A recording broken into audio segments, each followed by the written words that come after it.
Hello, comrades, and welcome back to NCO2, where today I'm going to give you everything you need to know about Russia in 4 minutes or less. So everybody, welcome back to NCO2. Today I'm going to give you everything you need to know about Russia in 4 minutes or less. I'm going to blow through this really quickly so you may want to watch this video over and over and over and over and over and over and over and over and over again to give me more views.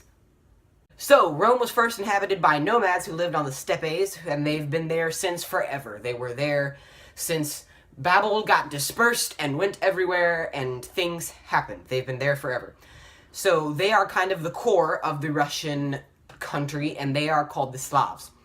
The Slavs settled and are dominated by neighboring tribes until the Vikings came. So because of their vulnerable position on the steppes of Russia, they are vulnerable to attack until the Vikings come to trade, surprisingly, because the Vikings are normally like, I want to kill everything. But they wanted to trade, and so the Vikings said, we'll protect you if you give us stuff. And the Slavs said, yeah, that sounds like a great idea. So the Vikings and the Slavs go out and conquer well-favored spots like Lake Ilmen, Dvina, Dnieper, and Volga rivers. I'm sorry I butchered those.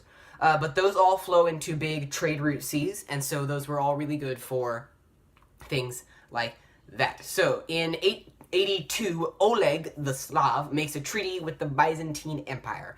So he kind of overthrew Kiev and made a treaty, though, so he kind of like made war and then made a treaty, like, oh, I'm sorry, let's just trade now, are we all friends? Okay. So that influences like scholars and things. They start coming to Dnieper. It's spelled Dnieper, so I don't know how to say that. Dnieper, I'm gonna say it Dnieper. In Dnieper, things are good, so everything's coming in. They have gold coming in, they have silver coming in, they have scholars coming in. Everything's really good. And then Vladimir comes up, and Vladimir of Kiev is one of the most well-known Viking or Slavic Russian kings. He is named Prince of Russia in 980, and for the first half of his early life, he's really a pagan, and so he's kind of killing everything, and some historical documents quote him at 800 wives, which is a lot of wives.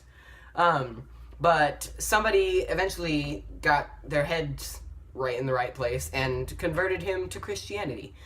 And he didn't just become like half Christian, like, oh, you know what, I'll try out this new religion, but then I also might try out these other religions. He was like, boom, let's go, we're Christians now! So he forcefully baptized everybody, like everybody in his domain in Russia.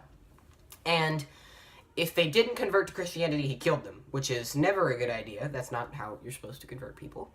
And so, in the 10th century, by the 10th century, the rulers of Kiev are still Vikings, so this is where Vladimir is.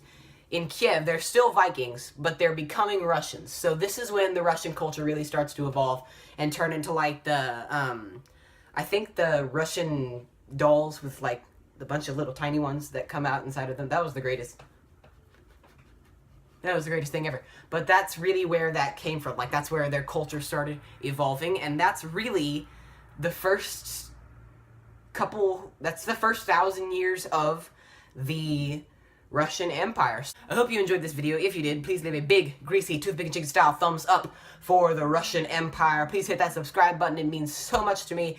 Thank you for watching, and I will see you next time on NCO2. Goodbye.